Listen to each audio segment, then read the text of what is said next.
Deixa eu aproveitar que você está de pé. Apocalipse 3.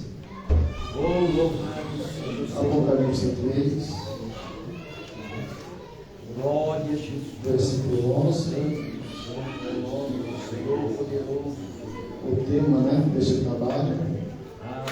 Apocalipse capítulo 3. Versículo de número 11. Quem encontrou, confirma com amém. Amém. Eis que vem sem demora, com o servo que tens, para que ninguém tome a tua coroa. Meu Deus. Eis que vem sem demora, com o servo ou o guarda que tens, para que ninguém tome a sua coroa. Você pode dizer amém? Amém. Muito obrigado, pode se sentar. Aleluia. Quero dizer para os irmãos que eu me encontro muito feliz Aleluia. com essa oportunidade Louvado seja o nome de Jesus. que o Senhor nos concede Aleluia. de poder estar retornando a essa casa.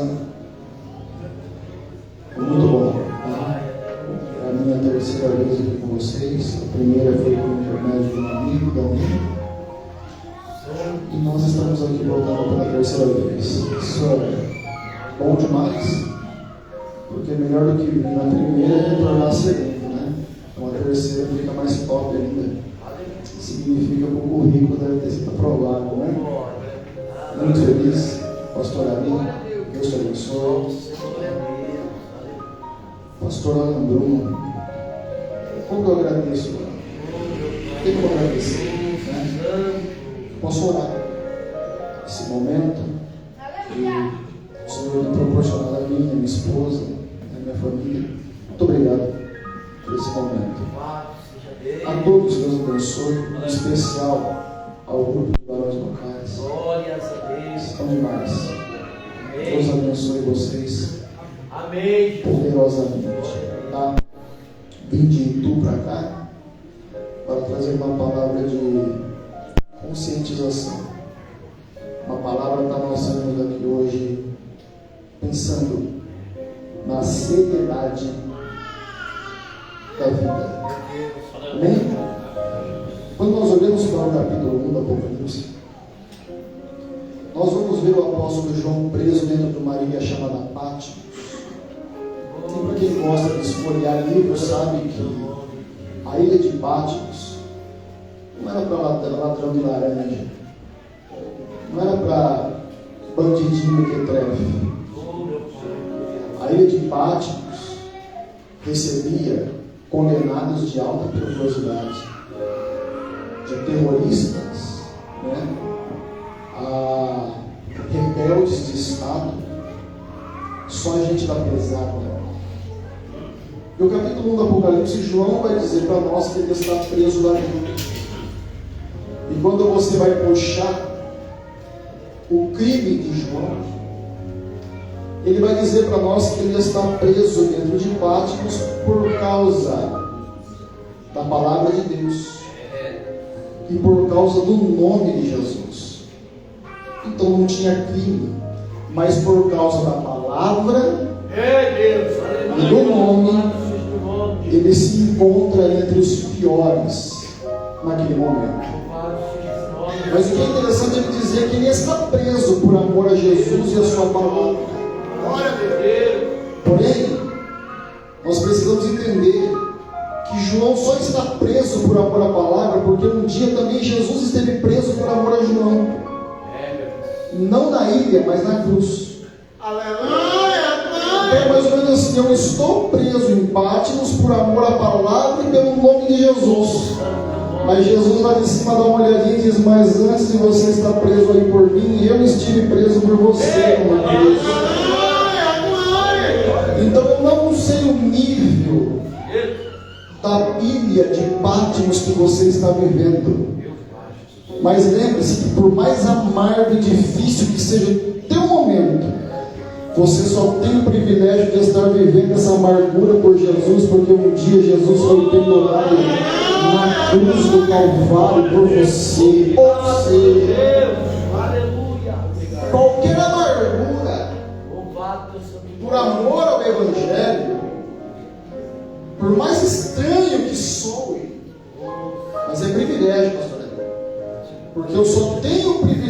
viver a amargura de Patmos porque Jesus foi pregado na cruz. Mas, embora o ambiente fosse horrível, não impediu João de ter uma experiência com Deus. Aleluia, glória. Ele vai dizer para nós que foi no dia do Senhor, alguns chamam de domingo, que ele teve um arrebatamento. E quando ele está tendo essa experiência, ele vai dizer que ele escuta uma voz por trás dele dizendo: João, o que você vê, relata. Aleluia, Escreva. glória. E tem endereço: Éfeso, Esmirna, Pérgamo, Tiatira, Sardes, Filadélfia, Laodiceia. Pode escrever porque tem endereço. Aleluia. Quando ele ouve essa voz forte atrás dele com uma voz de trombeta, ele inventou de olhar. Quando ele olha, o primeiro relato é 7 candelabros, que é a representação das 7 igrejas. E no meio dos 7 candelabros ele falou: eu vi um que parecia muito com um ser humano. Aleluia. No meio dos 7 candelabros, quando eu fui ver, a vestimenta era branca e comprida, ia até os pés. Quando eu olhei aquela vestimenta, eu percebi que no meio do peito, atravessando, tinha um cinturão de ouro. A hora que eu olho a glória daquele olho, eu bato os meus olhos nos pés. E os pés brilhavam tanto com um metal que havia sido acabado de ser refinado dentro de uma fornalha. Era algo extraordinário. Levantei o meu olhar dos pés para a cabeça e o cabelo eram brancos como a alva lã. Olhei para os olhos e o que eu vi foi extraordinário. Eram como chamas de fogo e o seu rosto brilhava como o sol na maior força do meio-dia. A hora que eu vi isso, eu não aguentei. Estou dizendo, eu caí aos seus pés como morto.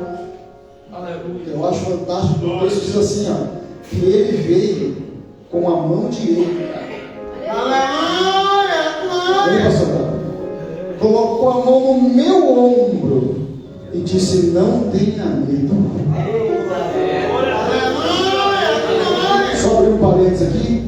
João caiu nos pés. Amém?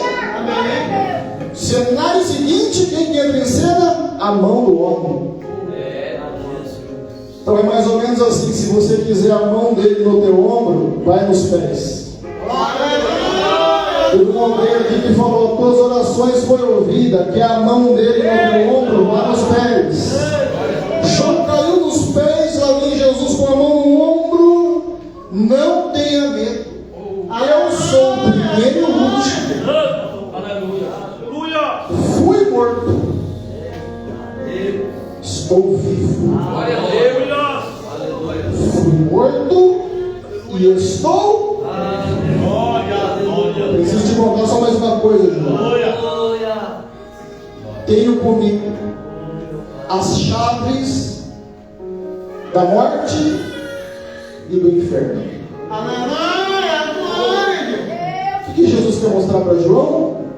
Chave aqui fala de autoridade. Então, João, fica com medo não. Porque no mundo espiritual, quem manda sou eu. Quando nós chegamos na carta de Filadélfia, que é a 6ª no caso, você que gosta de ler sobre as igrejas, você percebe que todas as vezes que Jesus se apresenta para um líder de congregação, a primeira coisa que ele fala para João é: João, coloca no papel as minhas credenciais. Então, quando ele se apresenta para a igreja de Filadélfia, ele vai dizer para João: mostra para o pastor de Filadélfia as minhas credenciais. Fala para ele que quem está falando com ele é o santo e verdadeiro. Fala para ele da chave de Davi. Só que agora não é chaves no plural, é chave no singular. No capítulo 1, chaves, morte e inferno. Autoridade no plano espiritual. Mas quando ele fala para o pastor de Filadélfia que ele é o detentor da chave de Davi, ele está falando assim, ó, eu tenho autoridade no mundo físico. Chave de Davi, referência a ele aqui em Isaías capítulo 22, né? O homem de alta patente no palácio queria a chave. Uma vez ele tem a chave, ele abre, ele fecha, ele fecha, ele abre. O Eliaquim lá de Isaías, se ele tem a chave, ele tem autoridade dentro do palácio, dentro do reino. Então, quando ele se apresenta como aquele que tem a chave de Davi, Jesus está dizendo assim, ó, eu tenho autoridade no plano físico também. Existe o reino de Deus e eu tenho autoridade tanto no plano espiritual quanto no plano físico. Então, nessa noite, a minha pergunta é, está desesperado por quê? Naquilo que você não vê, ele manda. Naquilo que te assusta no físico, ele também tem todo o controle e autoridade. Aí alguém vai dizer, não, isso aí é conversa fiada. Quando nós olhamos para Mateus capítulo de número 28, versículo 18, Jesus se reúne com os discípulos e diz assim, ó, todo poder me foi dado no céu e na terra. Todo o controle de tudo. Em cima eu mando, embaixo eu mando. No plano espiritual que você não enxerga, eu tenho todo o domínio. E no assunto concernente a reino, eu tenho total autoridade. Acalma teu coração, porque o homem da chave, ele tem todo o controle. Ele tem controle.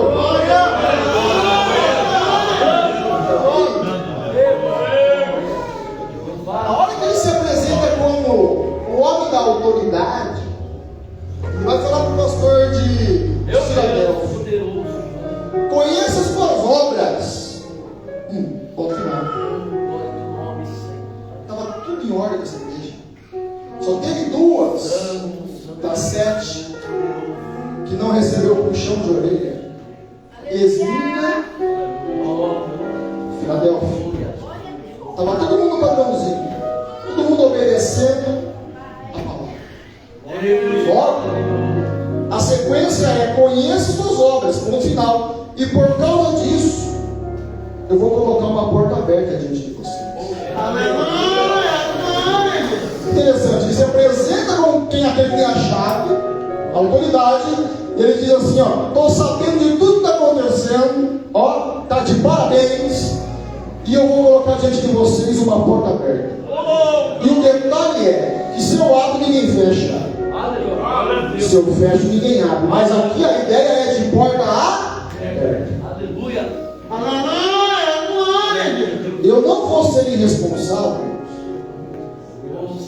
de falar para você que amanhã ele pode te dar um carro, porque ele tem a chave, a porta que ele abre, ele fecha, ninguém abre. Embora eu acredite que Deus possa fazer.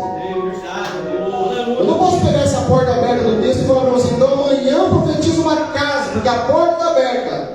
Embora Deus possa fazer, mas não é isso que o texto está dizendo. É preciso fazer um mapeamento geográfico do que está acontecendo aqui para entender o que é essa porta aberta. Porque porta aberta aqui, na igreja de Filadélfia, nada mais é do que oportunidade de evangelização. Glória a Deus. Sabe aquele trabalho desvalorizado do folhetim? Porta aberta. Sabe aquele trabalho de chegar na calçada em quem está caído e dizer assim, ó, levanta porque Jesus te ama? Porta aberta. Aleluia. Só que de repente esse tipo de porta aberta não gera tanto impacto, né? Mas porta aberta para a igreja de Filadélfia é oportunidade de evangelização. Por quê? Mapeamento geográfico. Duas grandes rotas passavam dentro de Filadélfia. A rota do correio imperial, porque quem manda aqui no mundo da época é Roma. Então tudo que batia o martelo como César em Roma vinha atravessando aonde Roma mandava. Então tinha uma rota do correio imperial onde saía transmitindo as ordens de Roma. E essa rota aqui, ela passava dentro de Filadélfia. Ou seja, tinha um peso importante. Porque assuntos concernentes ao reino, dominado por Roma, passavam por dentro da cidade. Se tem estrada, tem movimento de pessoas. Se tem movimento de pessoas, existe também a oportunidade de pessoas ouvir sobre Jesus. E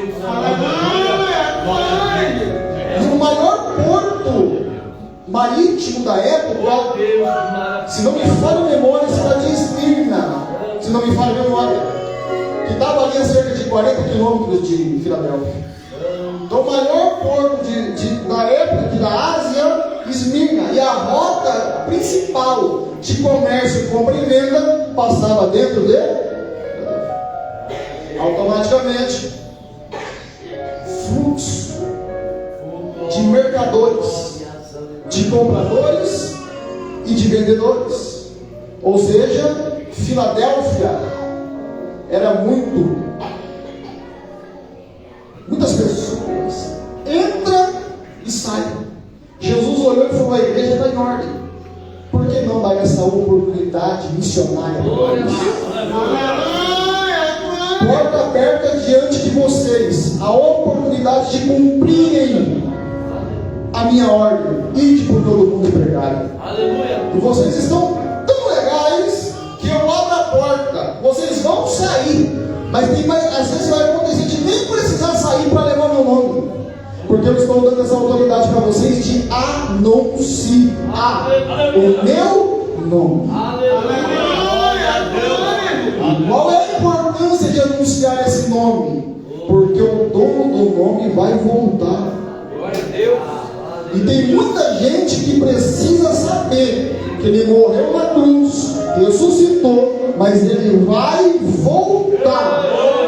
E como que a gente faz? É só fazer uso da porta que foi aberta para a igreja de Filadélfia. E a igreja, a porta também está aberta para a igreja do Ministério do Belém aqui na cidade de São Paulo. E ainda não é proibido o culto, ainda está do lado, ainda a porta está aberta. Ainda dá para fazer, sem ser perseguido, sem ir para pátios. A porta está aberta. Logo, vocês vão ter essa oportunidade de levar, de anunciar o meu Deus poderoso. O que eu acho lindo é que a sequência do versículo 8, vocês têm pouca força, mas obedeceram a minha palavra e não negaram o meu. Que padrão de igreja. Que padrão de igreja. Vocês têm pouca força. Entende, irmãos? Que essa pouca força do texto aqui não é crente fraco espiritual. Não é crente que ora na segunda, depois vai orar só na quinta. Não é crente que lê 2 capítulos da Bíblia no domingo, depois lê só na sexta-feira.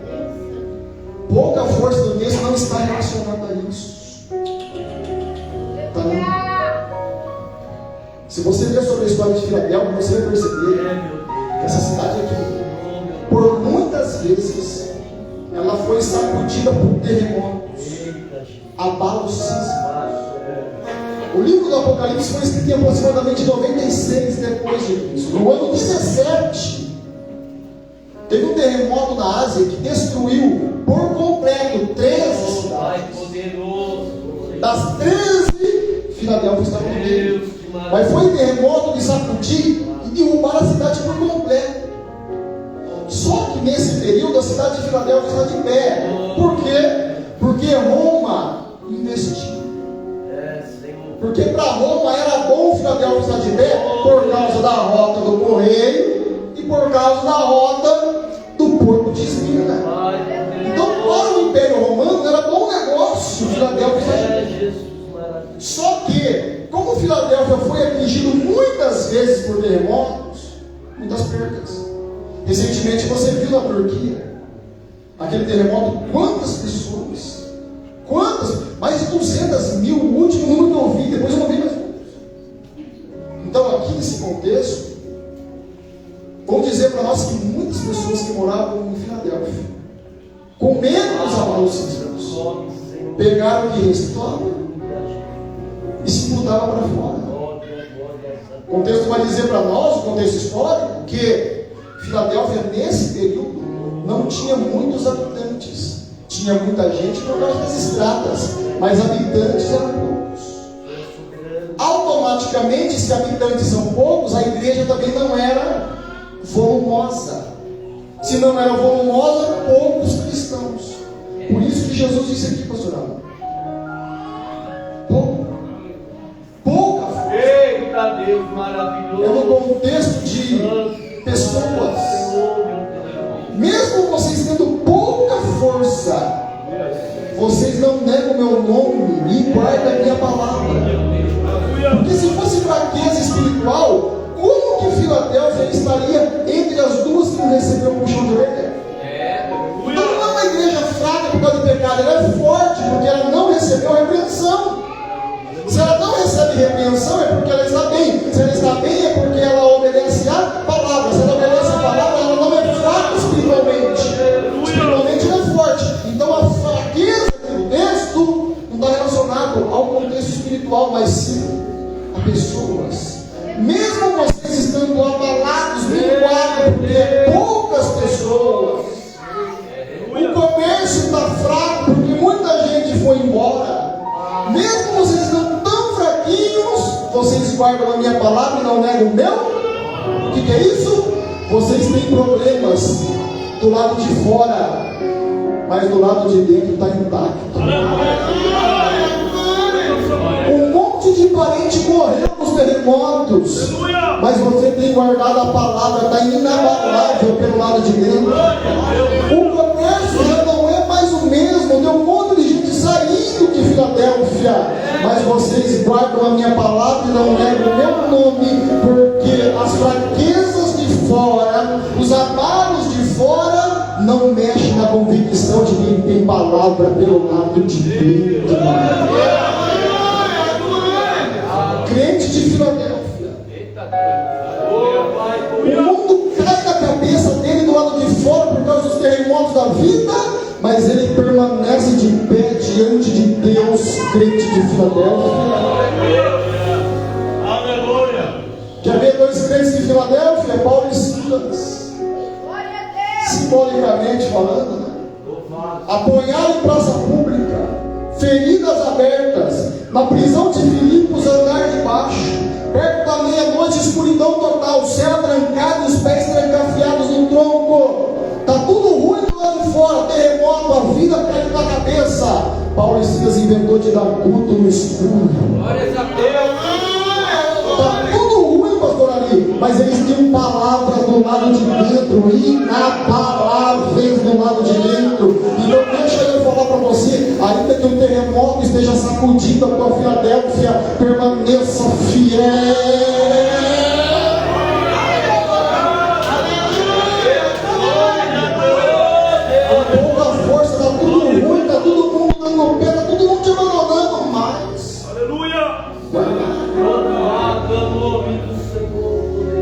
Vou falar para vocês. Avisa os crentes de Filadélfia. Versículo 11, o tema. Fala para eles que eu venho sem temor. Glórias a Deus. Fala para eles que por mais que esteja ruim, o externo, permaneça do jeito que está, porque eu volto. Não vai ficar ruim para sempre. Glória a Deus. Tudo é passageiro. Glória a Jesus. Tudo é passageiro. Aqui nessa vida nós vamos ter as nossas labutas, mas tudo é passageiro. Ele vai voltar. Vamos pegar o tema aqui, vamos fragmentar o tema em 3 pedaços. Venho sem demora, amém? Amém. Guarda o que tens, amém? Amém. Para que ninguém tome a tua coroa, amém? Amém. Ó. Venho sem demora, venho. tempo futuro. Guarda o que tens. Não é futuro, é agora. Presente. Para que ninguém tome a tua coroa. Tomar aqui é ação de roubo. No tempo presente. Aleluia! É um versículo fragmentado em 3 pedaços. Glória a Deus. Aleluia. O versículo aponta mais para baixo do que para cima. Aponta mais para baixo do que para cima. Eis que venho. Amém? Não vai vir de cima? Guarda o que tens agora,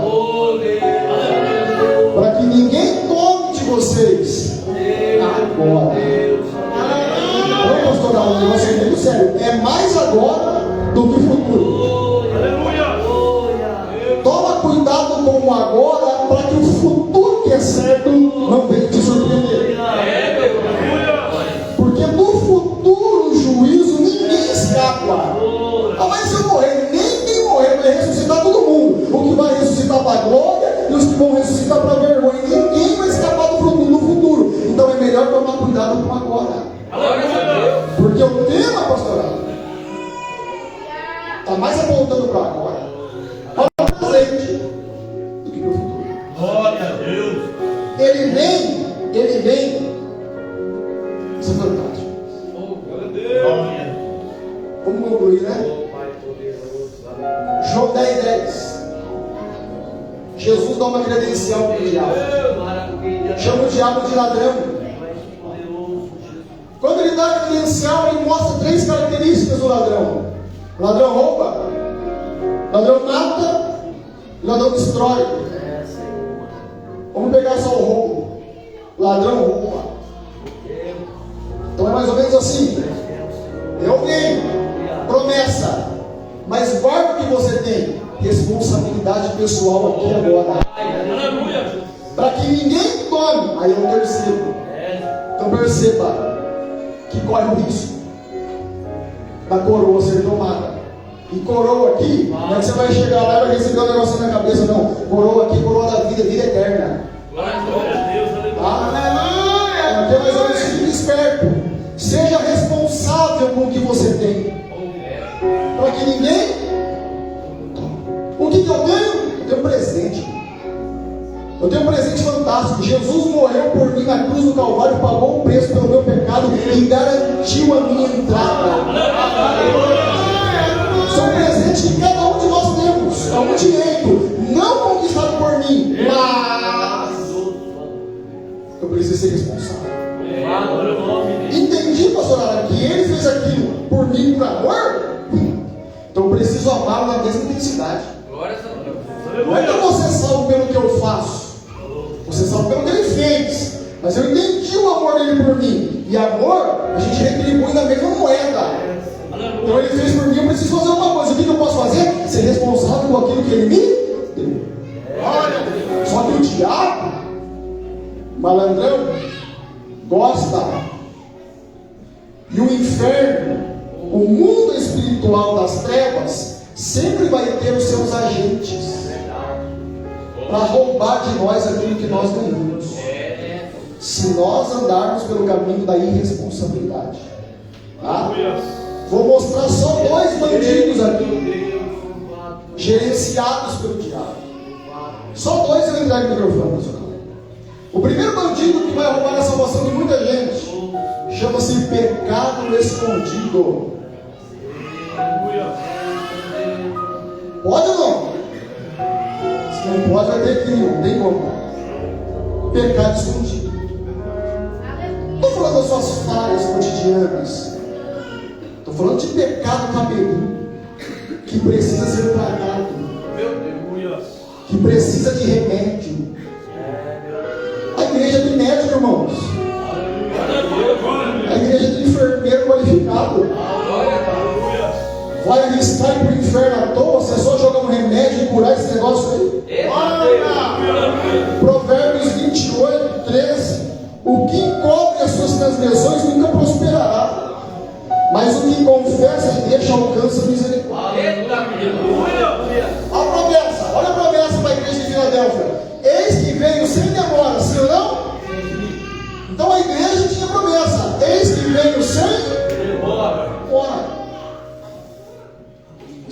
já, eu posso perder o privilégio da promessa.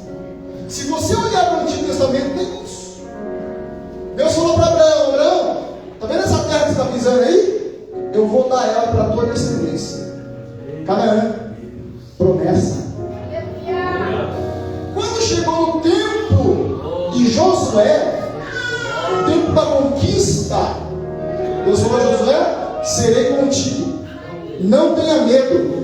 Chegou a hora de eu cumprir a promessa a Abraão. Vou dar a terra, e todo mundo que está contigo aí vai desfrutar da promessa. Amém? Jericó vai cair, ó a ordem: Jericó vai cair, prata, ouro, bronze e ferro não coloca a mão. Vai ser separado para Deus, tabernáculo. E o resto? Mete fogo em tudo. Jericó caiu. Aí tinha um soldado lá, um obreiro bacana chamado Acã. Acã viu uma barra de ouro, viu um pouco de prata e viu uma capa babilônica. Falou: estou feito. Meu pé de meia. Lutei uma batalha e já fiz o meu pé de meia. Aposentadoria, não vou nem precisar ir depois. Senhor maravilhoso, louvado seja Deus. Não podia. Escondeu. Em nome de Jesus. Pecou e escondeu. Próxima batalha, cidade de Ai. Jericó é gigante. Cidade de Ai é uma azeitona. Os espias falaram: viu, pode dar folga aí pra galera. Vamos só em 3 mil, que em 3 mil a gente coloca Ai no bolso de ponta cabeça, vai ser fácil. Só que tinha pecado, escondido e ninguém sabia. Não deu satisfação da minha vida para ninguém. Você sabia que a congregação paga o pato?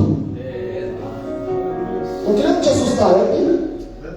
Foram para a batalha, os moradores de Ai saíram, os israelitas fugiram e detalhe: 36 israelitas morreram naquela batalha por causa de Acã.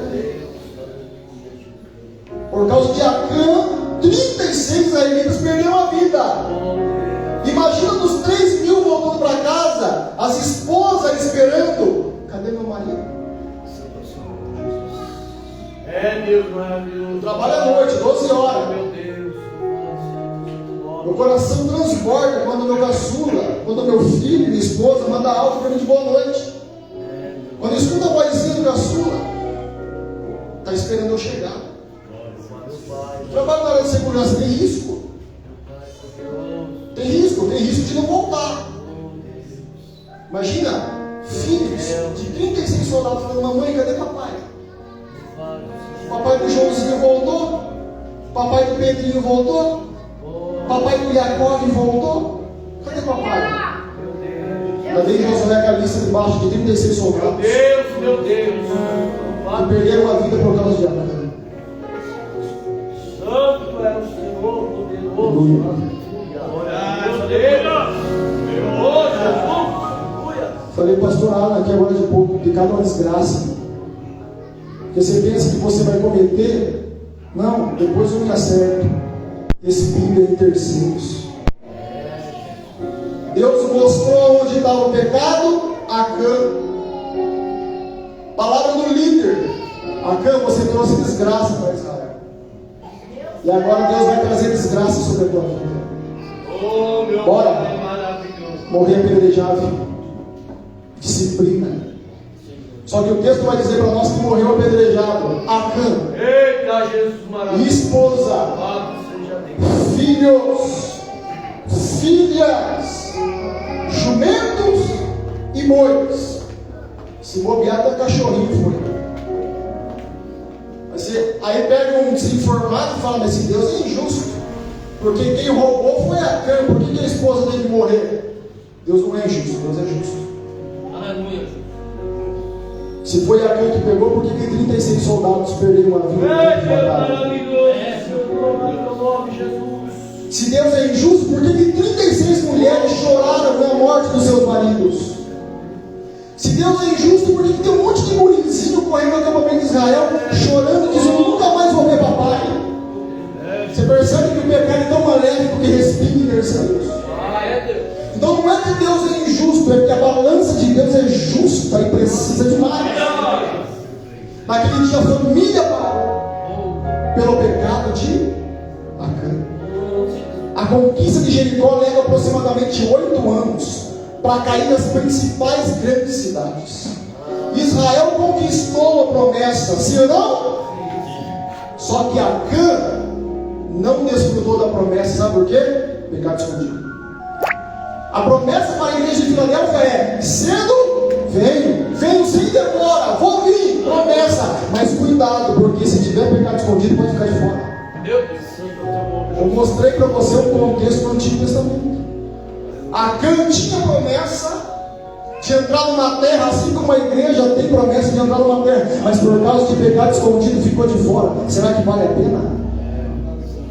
Será que não vale a pena chegar no pastor, trocar uma ideia e falar: pastor, foi assim, assado? Tem remédio? Fala que tem remédio, que ninguém vai te matar. Aqui tem cura para você. Você acha que num congresso como esse, igreja bonita como essa, você acha que não queria estar fazendo assim, irmão? Você acha que eu queria estar fazendo aviãozinho, jogando a chave de casa para você? Claro que eu queria. Você acha que para mim é confortável falar e tratar desse assunto aqui? Mas Deus sabe onde mexe, né? Eu tenho até milionário? Tem? Tá bom.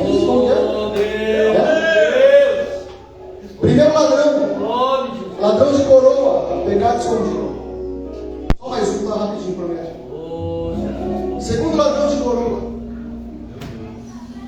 falta de perdão. É um agente do diabo para deixar muita gente fora, viu? Jesus falou assim: o rei dos céus é semelhante a um rei que, chamando seus devedores para o acerto de contas, chegou um camarada lá que devia 10.000 talentos. Tem como pagar? Não tem. Então prende ele, prende a esposa, prende os filhos, enquanto a dívida não for quitada, vai ficar preso. Ele humildemente se prostrou diante do rei e disse: viu, eu vou te pagar tudo. O rei deu uma olhada: 10.000 talentos, na verdade, uma dívida não dava para pagar. Esquece, era muita coisa. Não dava para pagar. O rei teve misericórdia e falou assim: tu está perdoado. Esquece. Não tem mais dívida nenhuma. O servo sai do palácio. Quem ele encontra na rua? O conservo. Ele é servo do rei, mas ele tem um empregado que trabalha para ele. Quando ele encontrou o conservo na rua, ele falou assim: está me devendo 100 denários, hein? Se fosse hoje, está me devendo 100 denários, hein, malandro? Só que coloca na balança, irmãos. Mateus capítulo 20, versículo 2.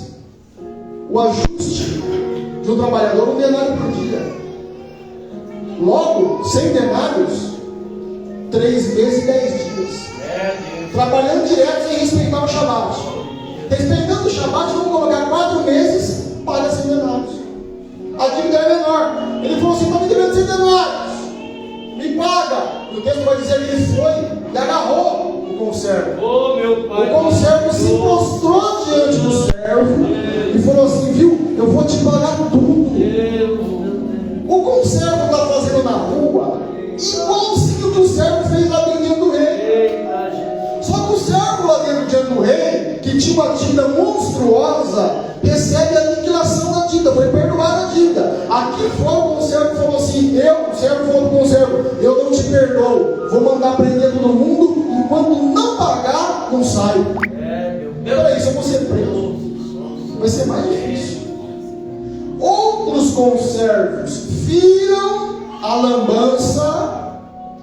Toma cuidado, porque sempre vai ter alguém vendo.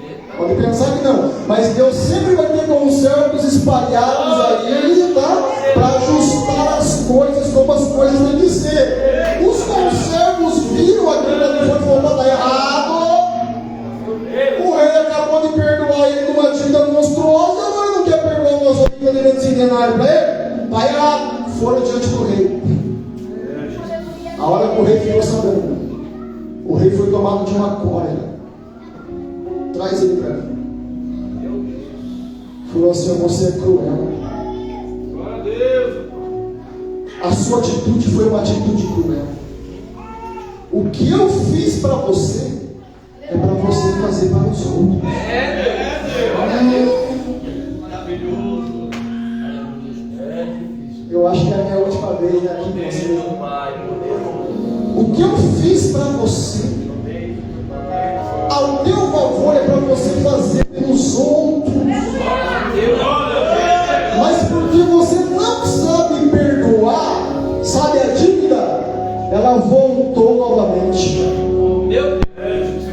Está devendo, e a partir de agora pode meter a algema e entregar na mão dos torturadores. Vai ser torturado até ter condições. Só que não tinha condições de pagar. Percebe? Senhor poderoso. Que quem não perdoa, perde. Quem não perdoa, perde. Olha Jesus ensinando a orar, hein? Pai nosso que está no céu, santificado seja o vosso nome. Seja feita a vossa vontade, você na terra como o pão nosso cada dia nos dai hoje. Perdoa as minhas ofensas, assim como eu perdoo aqueles que têm me ofendido. Por que Jesus foi falar isso, não? Jesus complicou o nosso lar. Porque Jesus está ensinando a orar. E na oração padrão, Jesus está falando assim, ó: Pai, perdoa as minhas ofensas, assim como eu perdoo aqueles que têm me ofendido. Sabe o que Jesus está ensinando? Que você, quando o assunto é perdão, você vai receber de lá para cá aquilo que você libera daqui para lá. Quer perdão? Libera. Porque na palavra é o seguinte: eu te perdoei, é para você fazer igual. Jesus também perdoou uma dívida de 10 mil talentos nossa. O pecado, não tem como pagar. Ele perdoou. E aí, cadê a nossa habilidade de fazer para os outros aquilo que Ele faz para nós todos os dias? Isso é demais. Isso aqui é sério demais. Você acha que eu devo falar isso aqui? Porque eu estou pregando isso aqui, e há um tempo atrás Deus me deu uma mensagem, e Jesus falou para mim assim, ó: todo pregador, cedo ou tarde, vai se encontrar com a sua mensagem. Todo pregador, cedo ou tarde, vai se encontrar com a sua mensagem. Tá? Na época eu lembro que Jesus estava ensinando no Sermão do Monte. E no Sermão do Monte, na oração, ele falou assim, ó: quando vocês forem orar, fala para o Pai assim, ó: seja feita a tua vontade assim na terra como no céu. Então Jesus está ensinando para os discípulos ali que o que tem que prevalecer é a vontade de Deus, em cima e embaixo, sim ou não? 3 anos depois, onde Jesus está? Getsemane. Passa de mim, sinais. Oh Deus poderoso. Passa de mim, sinais. Opa, peraí. Um dia eu ensinei: seja feita a tua, então não pode ser feita a minha. O cálice é amargo, mas seja feita a tua. 3 anos atrás eu ensinei, 3 anos depois a minha mensagem também cobrando. Então isso é sério. Pregar sobre isso aqui é sério, porque amanhã ou depois a vida pode pregar uma peça em mim e eu preciso aprender isso. Tá? Perdão que eu ensino aqui, eu preciso liberar.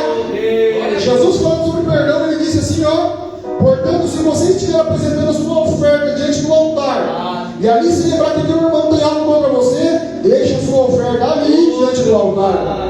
E vá primeiro reconciliar com teu irmão, depois volte e apresente a tua oferta. Aí um dia eu dando aula na escola dominical, o irmão falou: então quer dizer que eu não posso jogar moedinha quando estiver dando oferta para a irmã? O negócio é muito mais grave do que moedinha. Porque quando Jesus fala de oferta e de altar, não tem nada a ver com dinheiro. Porque quando ele fala altar, automaticamente ele aponta o templo. E se Jesus estivesse falando de dinheiro, ele não falaria de altar, ele falaria de gasofilares. Oh Senhor poderoso. Altar é outra coisa. Altar é onde mata o bicho, derrama o sangue para alcançar perdão. Então é mais ou menos assim: se você estiver indo para o altar para receber perdão e lembrar de um atrito, antes de ir para o altar, vai com quem você está meio rabixado. Jesus apelou demais. Se você lembrar que o teu... Ó, Marcelo, se você estiver indo e você lembrar que o pastor ali tem algo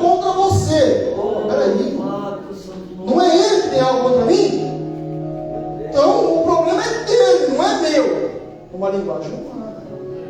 Só que aqui nós estamos tratando de céu, de riscos eternos. Se você lembrar que ele tem algo contra você, deixa a tua oferta. Eu sei que é difícil, eu sei que ele tem algo. E o mais certo era ele te procurar. Só que existem situações que você precisa ativar a força de um terceiro elemento. Você que tem hábito de ir no altar, você conhece perdão, sangue, remissão, contato com o altar te deixa mais sensível. Vai, se acerta com o pastor Ari. Acertou os pontos, legal. Vá para o altar, pega o cordeiro, derrama o sangue. Porque o altar é para alcançar perdão de cima para. Mas você só vai receber de cima para baixo aquilo que você libera na horizontal. Muito sério. A proposta é, antes de se acertar com o céu, se acerte com o teu. Porque eu tenho uma música do Antigo Testamento que diz assim: ó quão bom e suave é que os irmãos vivam em. Se acerta embaixo, para depois tentar se acertar em cima. Hebreus 12:14. Segue a paz com todos e a santificação, sem a qual ninguém verá ao Senhor. Dois requisitos, todo mundo fala santidade, santidade, santidade. Mas santidade é vertical.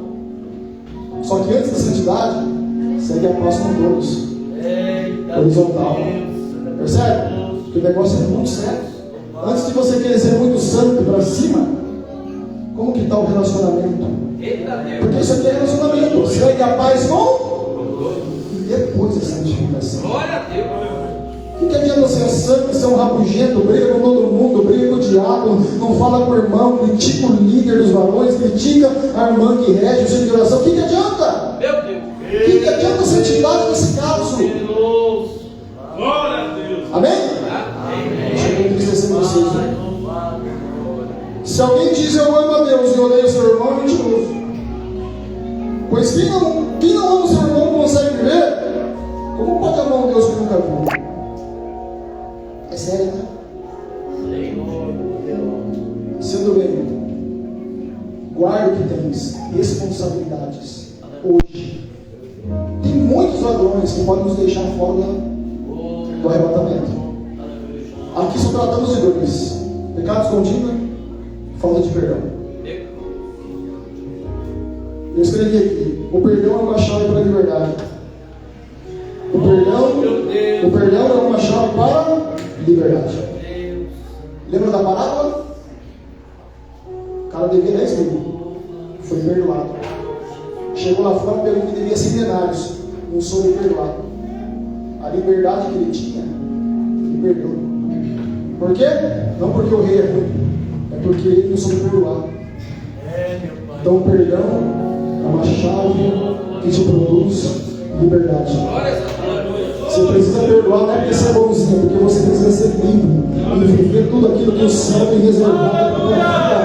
Glória a Deus, aleluia. Santo é o seu nome, Jesus. Aleluia. Glória a Deus. Espírito de Deus. Aleluia. Responsabilidade. Guarda o que tens. Fala de responsabilidade aqui agora. Meu Pai. E com Deus, sabe quem é que ganha? Só o Deus responsável. Só gente responsável. Não, mas o camarada é um maluco. Mas se ele for responsável, Jesus está. Eita Deus. Não, ele é um mala. Mas se ele for responsável. É verdade. Guarda o que tens. Responsabilidade. Aleluia. O Senhor me deu 5, eu fiz mais 5. Servo bom e fiel. Fiel no pouco, sobre o muito te confiarei. O Senhor me deu 2, fiz 4. Bom e fiel. No pouco, no mundo te coloca. O que tinha um talento falou assim: ó, estou sabendo que o Senhor é cruel, hein? Conheço o Senhor, seu irmão é bravo. Corre onde não planta, né? Fiquei com medo, enterrei meu talento. Mas não perdi não, só enterrei. Como o Senhor voltou, estou desenterrando, estou devolvendo para o Senhor. Qual foi a palavra do Senhor? Servo mau e negligente.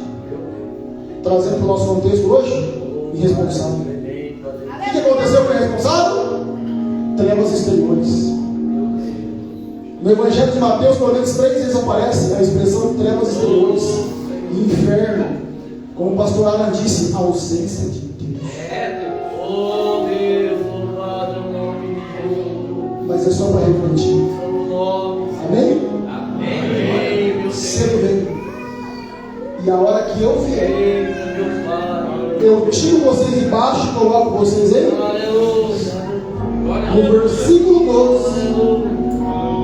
A primeira coisa que nós temos no versículo 12. E ao vencedor farei dele coluna no templo da luz. Por que coluna, né? Por que coluna, né? Logo para a igreja de Filadélfia, por que coluna? Uma cidade que tantas vezes foi sacudida por terremotos. Ai, Jesus sabe o que fala para quem fala. Uma cidade que tantas vezes foi abalada por terremotos, abalos sísmicos. Quantos crentes de Filadélfia entenderam? Opa, ele vai fazer de mim uma coluna no templo do meu Deus. Coluna fala daquilo que é firme, daquilo que não cai. Os moradores de Filadélfia olhavam para baixo e diziam: as colunas de baixo caem. Mas se eu permanecer fiel e inabalável na palavra, um dia eu serei uma coluna e nada mais vai me abalar. Nada mais vai me abalar. O rei está voltando.